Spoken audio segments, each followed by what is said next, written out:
Hi, welcome to You, Me and Mediumship. Sorry for the bit of a tremor on the camera. I'm doing this on my phone because I haven't got time to get all the gear set up at the moment. So I apologise if it looks like I'm experiencing an earthquake here in the UK. We are not. It is simply me trying to hold on to the camera on the arm of the chair. So forgive me for that. So I'm just going to cover a couple of questions that are asked in comments. The first one being preparation before you actually do a reading, before you actually connect with spirit.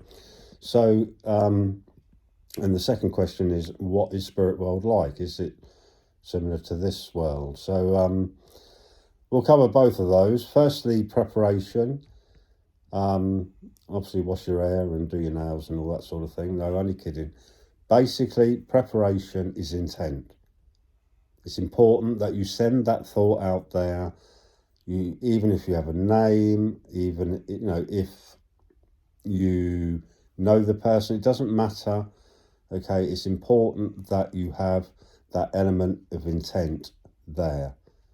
Spirit world is not a million miles away. The energy of spirit, the energy of soul, the energy of consciousness, if you like, that exists all around us is literally next door. Okay, it's not a million miles away. So spirit are aware of what you are going to be doing. They are aware of the fact that you have a reading, you are going to be working. They are well aware of the person who will be receiving that reading. They are more than aware that you are going to work. Okay. Now, obviously, you need to pull away from the mindset of thinking that what if I get nothing, what if, pull away from that negativity side of things. Spirit are going to work with you. They will be there and they will do their utmost to bring through the person that your sitter would like to hear from. They will do their utmost for you. It is never guaranteed. There are no guaranteed. And for people who go out there and ask the sitter who it is they would like to come through, then I find that truly amazing. I wish I could do that.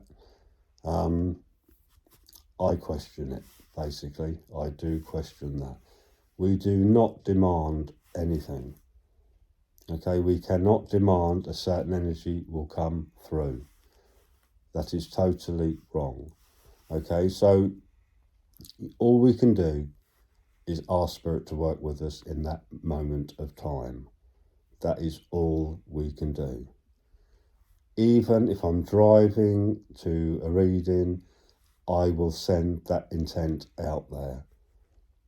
Okay, I will give thanks ahead of the reading as well.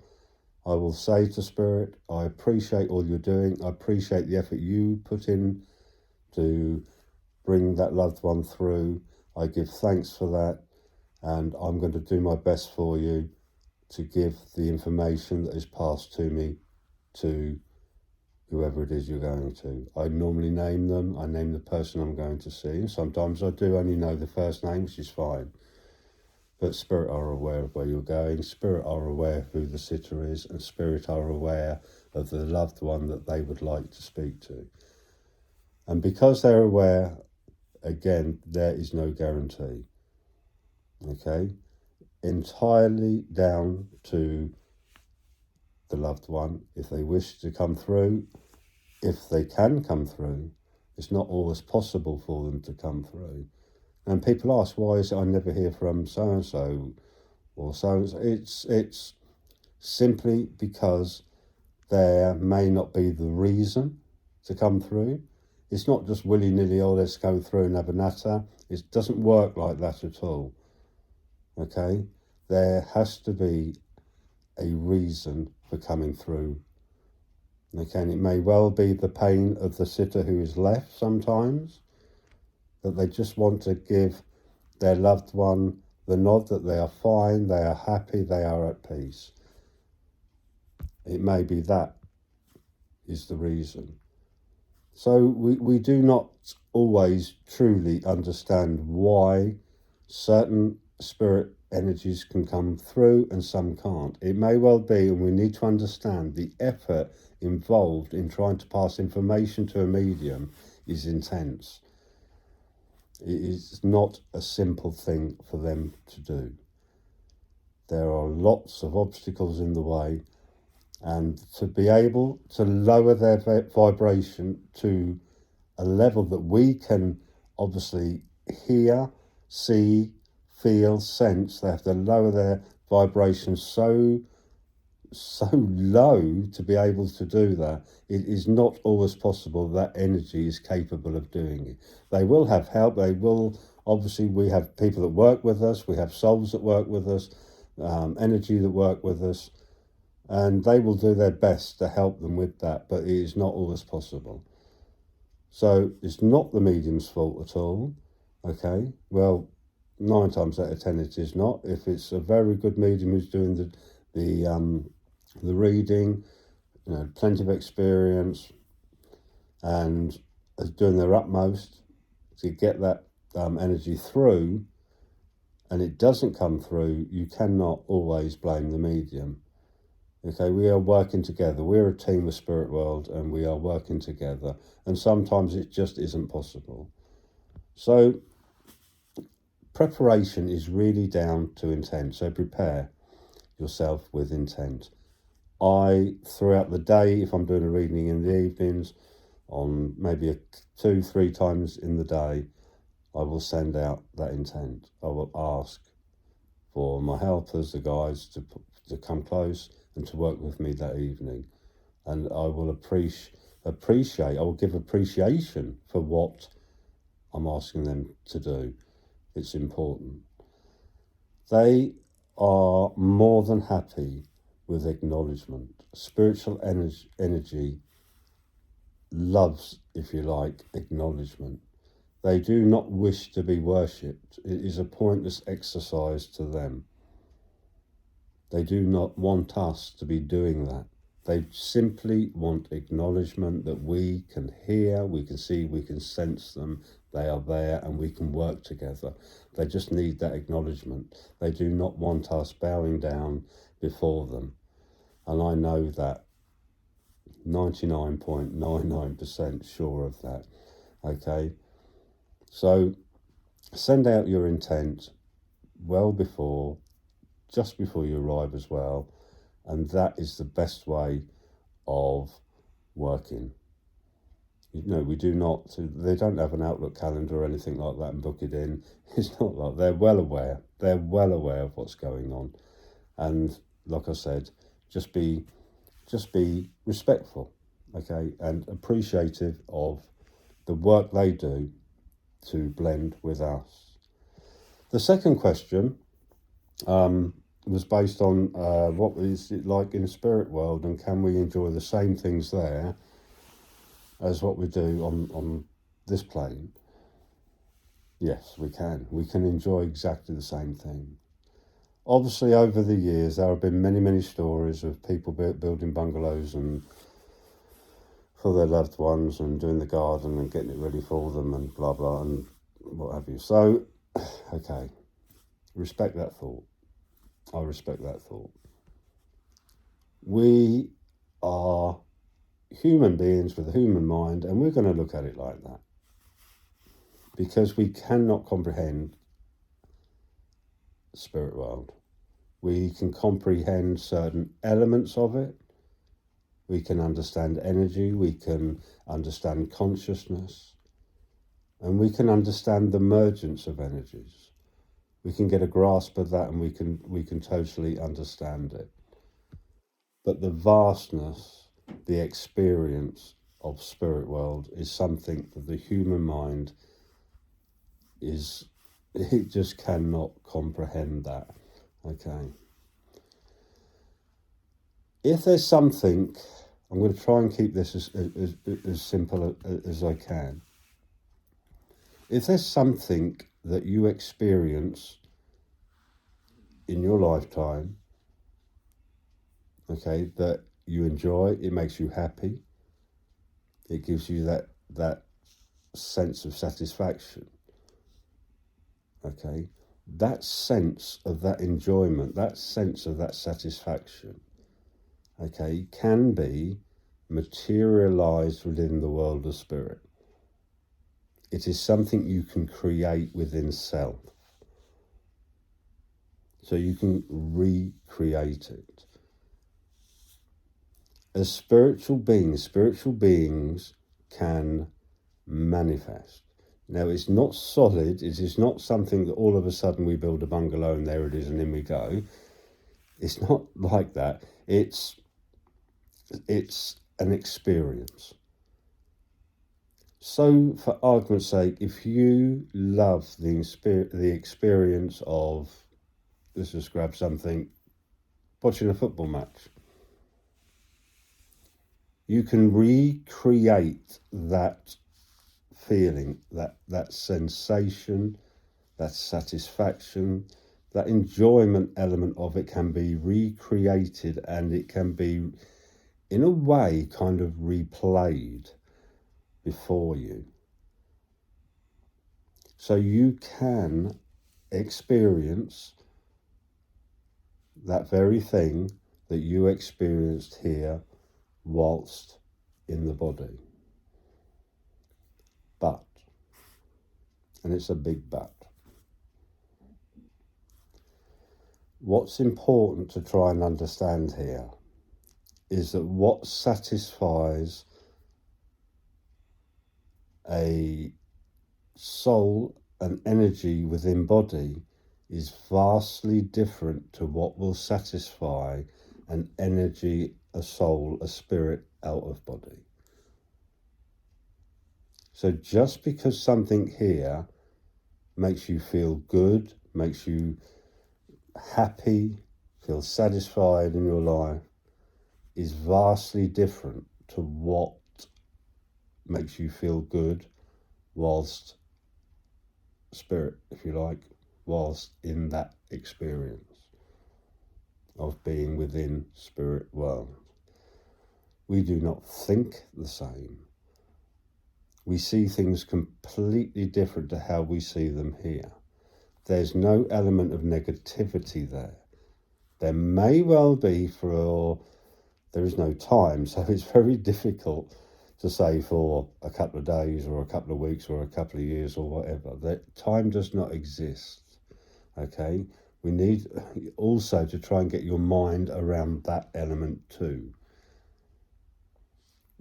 Time is man-made. Okay, if you imagine the flow of the seasons, that is something that is constant and never changing. We may well, we say, global warming and it's warmer in the winters, and that's a completely different kettle of fish altogether. The actual process of the seasons, as the earth travels around the sun, and all the seasons change year in, year out. Year is our measurement. So as that happens, okay, like I said, it is a constant thing. It doesn't change. We divide the seasons into 4 seasons, don't we? So that we can kind of live by that. We divide, years. We've made years. We divide decades into years, centuries into years, years into months, months into weeks, into hours, minutes, blah, blah, blah. That is man-made. That we have created that. Okay? People say, yes, when we get older. But that is another process. That is, if you like, wear and tear on the vessel in which we experience self. It is material. It wears out, like most material things do. So, time doesn't exist, basically. That's what I'm trying to say. We can experience things as we did here, but they will be not everything that we enjoyed here, because we will not see it the same anyway. We will see our experience as spirit, our experience as energy, our experience as spiritual beings, if you like, is vastly different. Our emotion there's only one. Okay, and everything that we do, everything that we manifest, everything that we expand into is only one emotion. And it is only done with that emotion in mind. We have to be careful within mind, because obviously we are not talking the mind of matter. Okay, we are talking of the essence of mind, if you like. It's not a solid thing. It's not a mass within somebody's skull or anything like that. Okay, our journey as spiritual beings, okay, is one of progression, and it is only done within the element of love. It is not done in any other way, shape or form. So everything we do, everything we experience, everything we help with, if you like, everything we guide with, is done with just one emotion. And it's all carried out in essence of that one emotion. Okay? Because that emotion, that element of love is the only true, it is the only true emotion there is. There is no other. We are formed, okay, initially with that one emotion as our fuel, if you like. That is what powers us. And as we progress through life as human beings, from birth, if you like, as we progress through life, we take on board other emotions, because the material world creates those. If there was nothing much here, if we was here just to experience nothing, virtually nothing, but just being together and loving one another, and nothing, you know, yes, okay, that one emotion would probably be enough to see us through. But we are living in a material world. So while we live in a material world, there will be elements of jealousy, there will be elements of greed. And if we truly understood, as a spiritual being does, the progress, the importance of the progress of spirit, if we truly understood that whilst in the human form, there would be no pain in passing, because we would understand our loved ones have moved on and their need to progress. So we would, there would be an element of obviously missing that person. But the element of grief would not be there, because we would truly understand. Hence why we're here, whilst we're in this classroom, to experience all those different things. And as we go through them and we pass into spirit, we will then understand that we need not have experienced a lot of those emotions that we do. It's all part of that progression. But it's difficult. It's very difficult to even get our heads around that. I'm trying to keep this as simple as I can, and I hope I'm explaining it in a way that you can understand. That, you know, it's possible to go even farther with that, but that just would be pointless for me to do that, because it wouldn't be fair in trying to explain something and you walk away just as confused as what you was before you even started listening to the video. So you can experience everything you experience here, but like I said, remember, what makes you happy here will not necessarily make you happy there. There's a different element of happiness. that element of happiness within spirit will be formed around the emotion of love. That's where you will find your happiness. Not watching the football, not going up the pub. We are all on different stages of our journeys, and there will be elements that we will want to experience early on, but this is early on. It could be early on within our transition along that pathway. And as we progress, we will drop those elements of what satisfies us, what we need, what makes us happy. They will fall away as we progress. So I hope that helps. So if we talk in the say of Father loves going up the pub and he's passed away, will he be going up the pub? If Father wishes to go up the pub, okay, he can recreate that satisfaction, that happiness, that joy within his own consciousness. He can recreate that. But it's very unlikely for many energies that pass that they will do that, because their understanding of joy, of happiness, is a different thing altogether once they have passed.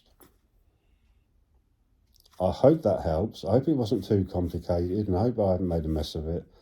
But please like and subscribe. That's what they all say, isn't it? So please like and subscribe.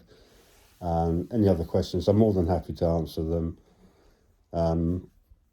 Pop over to Patreon. The circle starts 6th of March. Okay, getting full now, very close to full. I'm looking forward to that and working with all the people all around the world. It's going to be great. Get this built, get the energy built within that circle, and all work together. And we will all learn. We will all learn from that experience. So take care, have a lovely evening, and I'll speak to you all again very soon. Bye for now.